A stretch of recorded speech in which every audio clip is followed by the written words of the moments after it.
Me that people even are trying to even make this comparison or saying even RG3 can push this guy for the number one pick. It's like a laughable joke to me. Nothing against RG3. I know the guy since he came in, the freshman at Baylor, he looked special, hurdler, world class speed. He could throw the ball nice. But at the end of the day, if you take a look at Andrew Luck and what he has done at Stanford and with his size, his arm strength, his accuracy, his knowledge of the game, being in that pro-style offense.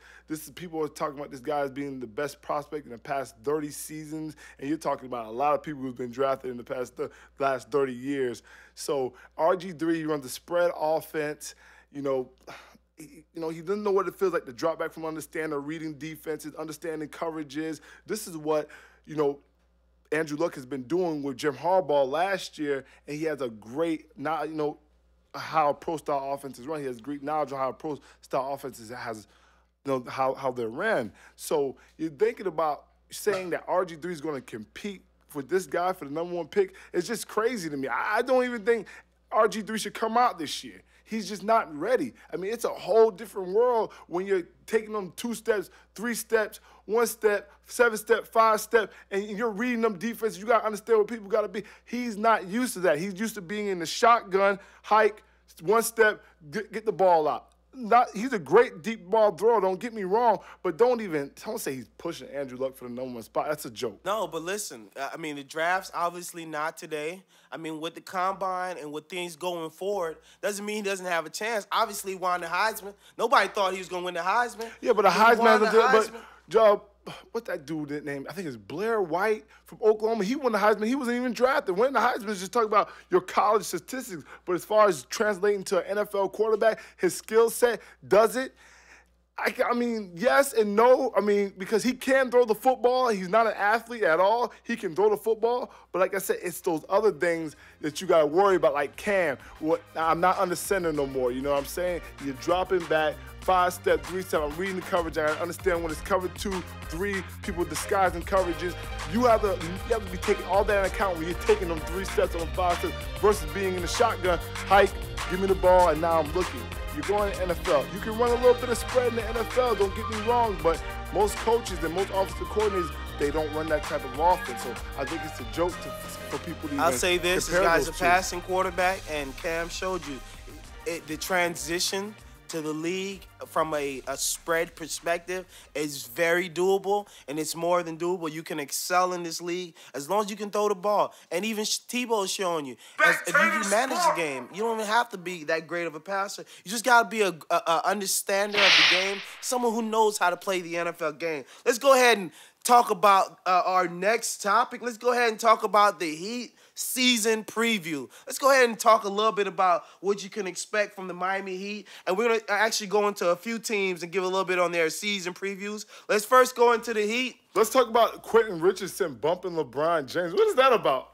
I don't care if you're from the south side of Chicago. LeBron's 6'8", 260 pounds.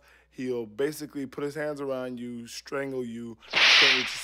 Don't you ever touch the king. Don't be mad because the man was jaying you off the dribble. And don't you touch the king. How dare this guy touch the king? And he's bumping the king. I'm sitting there looking like, what's going on here? But that was the other night, Quentin Richardson wanted to poke his chest out, and he said, oh, no one's going to punk me in this league. Like, who do you think you are? No one cares who Quentin Richardson is. Only thing I know about this guy is that he dated Brandy once, or Ray J's older sister. Yeah, that's all he's known for. Quentin, you suck. You play for the Magic. You have no magic. You just whack. Stay where you are. Don't try to hurt the Heat's chances. Let's go ahead and continue talking on the Heat because I don't want to waste my time on fools like Quentin Richardson. Anytime you come to South Beach, Quentin, you're going to get worked by the Heat. So don't worry about it. Y'all got no chances. Let's go ahead and talk about the Heat chances. The Heat have 2 great additions, 2 new additions for the year. They added Eddie Curry, a player who has 2010 talent, who hasn't been in the league for a few years. You know, he had the situation with the heart problems. He's cleared for everything. His weight is down. So, I mean, it looked like this guy can really step in and maybe give him a little bit of help, some serviceable minutes. I mean, if you could get 15, 20 minutes from Eddie Curry, that's great. And Shane Battier, another great addition to this Heat squad, a defensive stopper. And, you know, the Heat is known for their defensive pressure and their ability to play defense. So when you had a guy like Shane Battier, probably top 3 perimeter defenders in this league, and then you got Wade and LeBron, and you got these guys still on this team, and you got a guy like Joel Anthony swatting everything. I mean, the Heat chances are really well. Their first game, they play actually this Sunday, the Christmas game versus the defending champs, the Dallas Mavericks. Any thoughts on the Heat's chances? Well, talent? I mean, all that stuff that you just stated about the addition of Curry and Battier, all that to me is irrelevant. I mean, it's all about one man and one man only. It's about LeBron James. I am the How is talent, Dennis. this guy's game going to change this year? I mean, you went to the finals last year. I don't know how much more we can even ask from the guy. It's crazy that I'm even asking this question. Like, what is LeBron James going to do? That's what everybody's looking at. You know, he did the interview with Rachel Nichols about, you know, he was playing angry last year and he doesn't like the bad guy role, and now he's going to get back to playing like he was a child. But it's like, I really don't care about the additions. I just want to see what this guy's going to do when they go back to the finals, because they will go back to the finals because they have the talent. I mean, with D-Wade, Bosh, and him, it's just like it's not nothing to speak of. It's how LeBron is going to perform in that final series to win an NBA title. I mean, hands down, the Heat is the best team in the East. They're not gonna. The Knicks, yes, they got some great pieces over there with Melo and Amari and Chandler with the defense. But I just think at the end of the day, it's just too much scoring from LeBron, Wade, and Bosh for anybody could even contend with them. But like I said, it's pointing back to LeBron and how he's going to play in that championship game. But me, hands down, they're making it to the finals. I don't even care about any new additions. All right, next team. Let's go ahead and go on to the Los Angeles Lakers season preview. And before we get into the Lakers, let me say one last point about the Heat.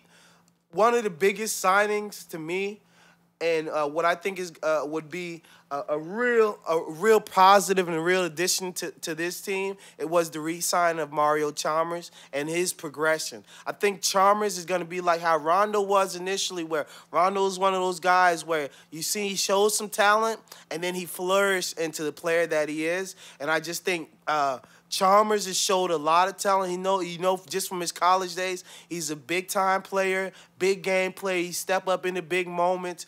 Chalmers made a lot of big shots last year. His jump shot was great. I mean, I just think this kid here, with all that LeBron and Wade and Bosh is going to do, I also love Bosh putting on some weight. So no more Bosh Spice. Thank you, Chris. No more Bosh Spice. Let's go ahead and talk about the Los Angeles Lakers because the Heat is too hot. Let's go ahead and talk about the Lakers. The trade that wasn't, and that isn't. No Chris Paul, no Lakers. Kobe's hurting. His wife just left him. I mean, the Lakers is in disarray. He lost Lamar Kardashian. I mean, what is going on with the Lakers? Paul Gasol is fighting. Like, this guy doesn't want to play.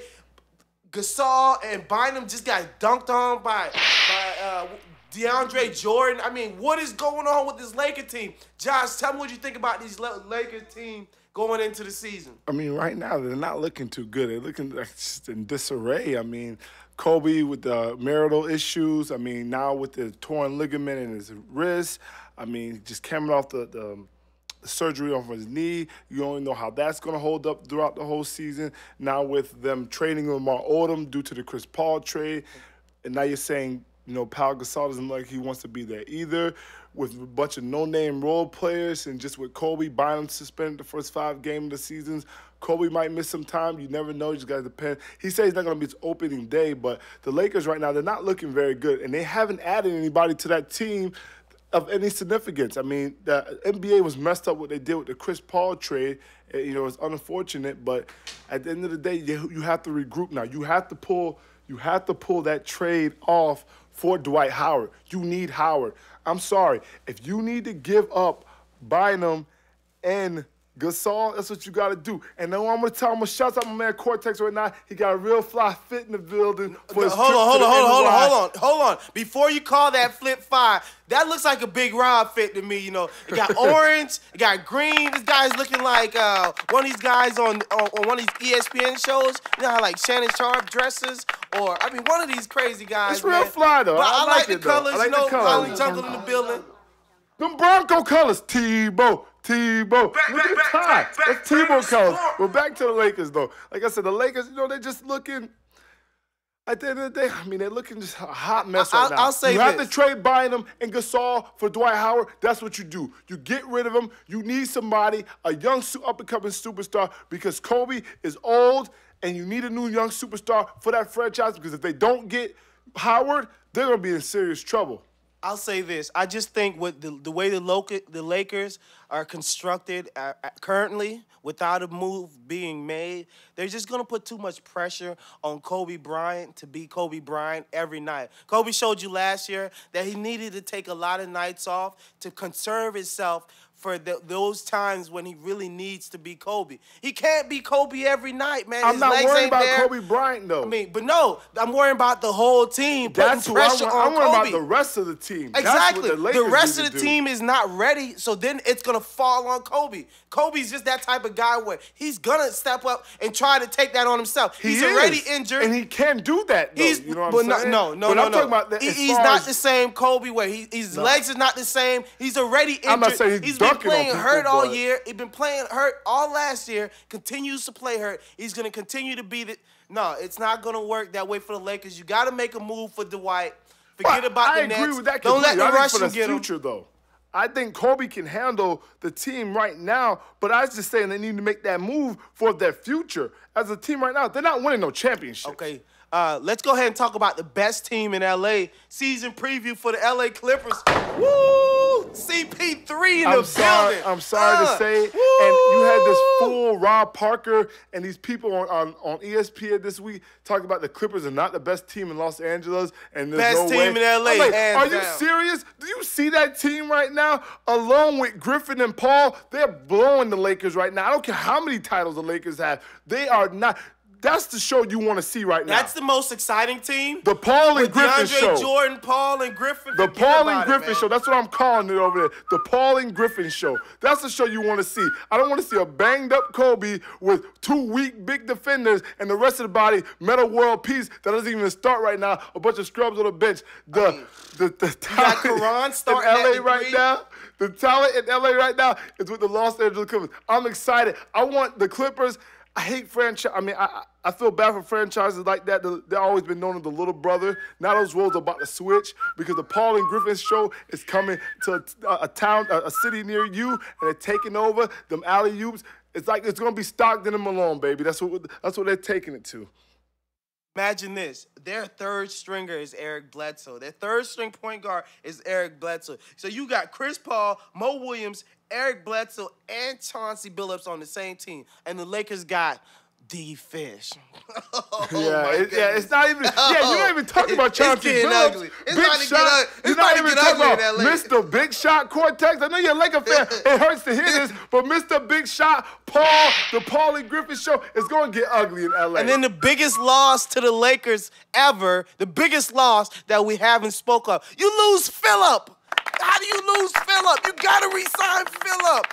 I mean, we need the big chair on the sideline. How you going to be on the sideline without the king chair? Come on. You need no Phillip triangle back, man. offense no more. And you know what? That guy was running over in Cleveland. He's Hey, running. Here, Bron, just take the ball and dribble around. It's not going to work, bro. Sorry. I mean, I'm sorry, Cortex. I know it hurts you, but, you know, I mean, come on. Let's move to another team now. Let's talk I mean, a little. the Clippers is just killing Let's it. talk about the defending champs, the Mavs season preview. Let's see what the Mavs have. I mean, they haven't really made any deals. What do you feel about the Mavs? I mean, a lot of people are overlooking this team, but the one thing I like about this Mavs team, they're a team. They're a unit, and that unit has stayed intact, and they're going to have that experience of playing together. You got guys that get hot, guys like Barrera, Jay Terry. No, Brer's not on the team no more. Barrera's no longer? Okay, No, he signed with the Timberwolves. You still got Jay Terry, somebody that's really clutch. The Jet. I mean, I don't expect the Mavs to make it to the finals, but I do expect them to be in the Western Conference Finals. They get took over by the Thunder. I don't think they make it to the finals, the Western Conference Finals. I don't think that team's going to have enough to make it to the Western Conference Finals. I understand they got the fifth best player in the NBA in Dirk Nowitzki, but I just don't think with losing Chandler, I know Butler wasn't part of that championship run, but, you know, he was a great player, great defender. He can score. Losing Barea, and, you know, it's just not going to be the same team.